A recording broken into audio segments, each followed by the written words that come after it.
Previously, on what is apparently a new series fact-checking the 2024 U.S. election, I talked about how J.D. Vance did not, in fact, make sweet love to a sofa, but it doesn't really matter because we all knew that that was just a shitpost and we're allowed to enjoy things every now and again.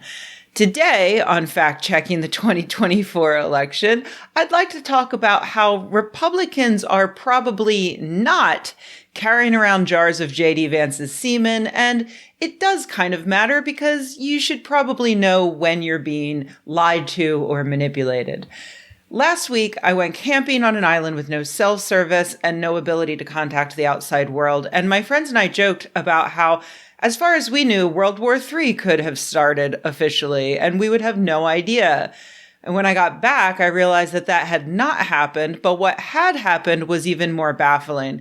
People on social media kept saying that they were demure, and separately, people on social media were laughing at pictures of MAGA Republicans walking around holding jizz cups with the labels featuring J.D. Vance's face and the words, J.D. Vance Full Family Kit. I first saw this cross my feed on Shitter, where some people I followed retweeted Alejandra Caraballo, who is a clinical instructor at Harvard Law Cyber Law Clinic, and who wrote, "Babe, wake up, MAGA's carrying around J.D. Vance jizz cups," and she included 6 photos appearing to show just that. Now, I'll be honest, upon seeing that, I shook my head and I believed it.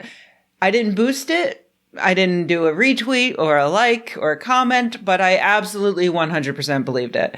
It was only a few months ago that Trump supporters were showing their love for their fascist wannabe dictator by wearing diapers, due to rumors that Trump wears diapers because he occasionally shits himself, as you do.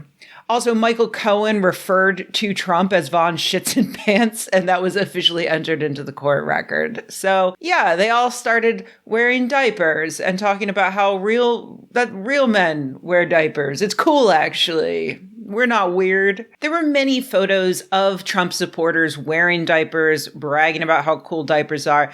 Lots of photos taken by different photographers at different rallies. So we had a lot of evidence that this was true. I mean, it's true that they were super into diapers for a period of time. Not necessarily true that Trump wears diapers. Something that I truly hope to never see actual evidence of.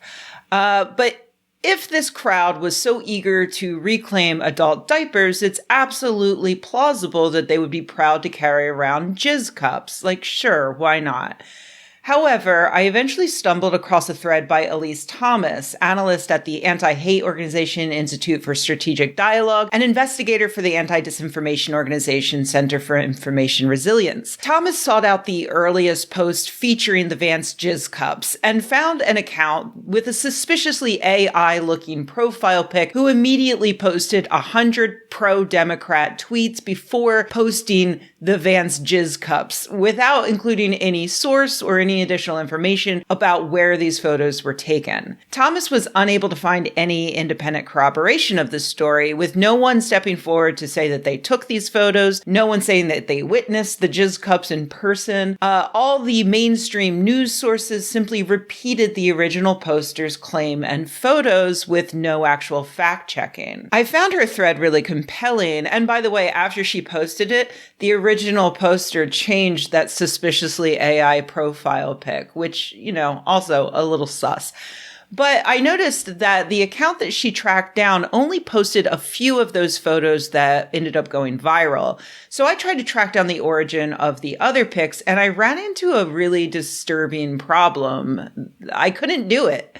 A good decade ago, I regularly gave a talk about identifying misinformation online. And in that lecture, I provided resources that would help the average person understand whether a tweet was being artificially boosted by bots, whether a video contained accurate sound, and whether a photo had been digitally altered or had a different origin than someone claimed. All of those things are still relevant concerns today. And I expected technology to change, for fakes to get harder to detect, but also for the bullshit detector tools to get equally better.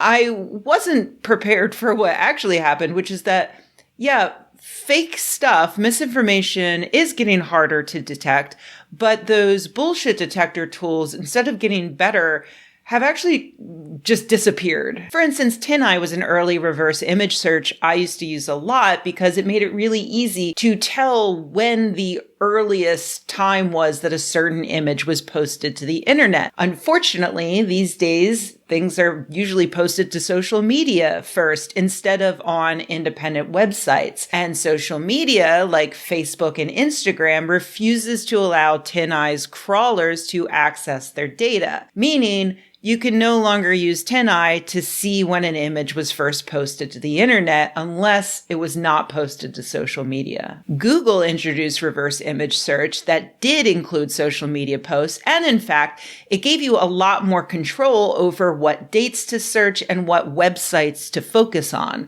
So that's where I first went to see when these photos were first posted to Shitter, only to realize that, unbeknownst to me, back in 2022, Google replaced its reverse image search with a useless AI-powered product called Google Lens, which does not allow you to do any of the helpful things that the old system used to allow you to do. Searching those photos simply brought up all of the articles that were reposting the original tweets with no way to filter. You can't even organize the results by date. It's completely useless. In a similar vein, Thomas herself pointed out that she put these photos through tools meant to detect AI, and they were inconclusive. A number of these tools don't even work on images posted to social media, thanks to the lowered resolution used by these sites. Social media platforms also strip images of their metadata, which could otherwise show you where and when a photo was taken, what camera was used, things like that. That's probably a good thing because of privacy concerns, but it's one more tool that is now missing from the bullshit detection kit. That to me is the real problem with this story. Honestly, yeah, I don't really care whether or not Trump fans are walking around with JD Vance Jizz cups. It's not a shit post per se, like the JD Vance couch fucking story, but it's at least fairly low stakes misinformation. The trouble is that this exact same series of events could easily apply to higher stakes misinformation. Someone comes up with a lie, artificially boosts it on Shitter, and the mainstream media then republishes it with zero fact checking. And the billionaires who now run the internet have decided that the average person no longer deserves access to the tools to investigate for themselves.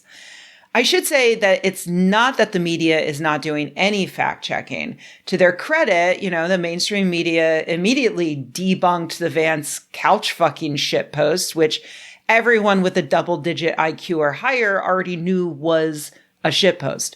And, here's how they fact-checked the rampant disinformation spread by Democrats at their convention this week. When Hillary Clinton said that Kamala Harris won't be sending love letters to dictators, the Washington Post wrote that there's no evidence Trump sent such letters. Oh, except for the evidence that Trump literally tweeted one of the letters he wrote, described them as love letters himself, and showed 27 of the letters to Bob Woodward. The guy who broke the Watergate story for the Washington Post? Here's another fun Washington Post fact check. No, every Trump budget did not seek to cut Social Security and Medicare. Wow, I can't believe the Democrats lied about that. I wonder where they got that horrible bit of disinformation. Let me just glance a few inches down into the Post's own fact check, and here we go. The Harris-Walz campaign spokesperson defended the tweet's phrasing, citing a Washington Post report published during the GOP primary campaign that said each of Trump's White House budget proposals included cuts to Social Security and Medicare programs. Did the Washington Post just debunk their own headline? Fascinating. Thanks, guys. Really crucial fact-checking there. So yeah, this is what the Jizz Cup story lays bare. The mainstream media is failing us at a time when misinformation is getting harder to detect, but the stakes are so high that the U.S. might not be a democracy next year. At this time, our largest and most respected publications are pretending they don't know what words mean anymore, so that they can nitpick true statements to death. Even Snopes, that former bastion of misinformation busting, got in on this action with a ridiculous fact check claiming that Trump never called white supremacists very fine people. I know this Snopes article got out there because some idiot repeated this lie in a comment on a recent video of mine. So yeah, it's spreading. Let's be clear. It's a lie. Trump said there were very fine people on both sides of the Unite the Right rally, which even Snopes now admits was conceived of, led by, and attended by white supremacists. No one on the white supremacist side of the rally was not a white supremacist. Therefore, by definition, Trump called white supremacists very fine people. Get over it. But no, even our former heroes at Snopes have taken the tack of muddying the truth and spreading misinformation. And not just any misinformation, but misinformation that directly benefits a bigoted fascist who's currently trying to overthrow democracy. Cool. Very cool, guys. Great job. Anyway, let me just circle back to the Jizz cups. Do I think that maggots came up with this stupid idea of proudly displaying cups of J.D. Vance's semen at their rallies? Not really. Do I think these photos are real? Yeah, I do. They look real to me. They don't look like AI. They don't really look photoshopped. My hypothesis is that someone went to a rally pretending to be MAGA, had these morons pose with the Jizz cup, and they took photos to make fun of them. Footage will probably show up on some comedian's prank YouTube channel at some point, and the Washington Post will publish a fact check about how Trump and Vance aren't going to outlaw abortion because one time they made a pinky promise that they wouldn't do it.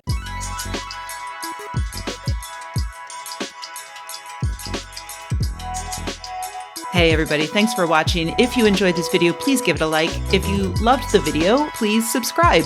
And if you think the world could use more videos like this and you happen to have a few bucks laying around, head to patreon.com/Rebecca and join an awesome community of nerds like the people whose names you see on the screen right now. Thanks.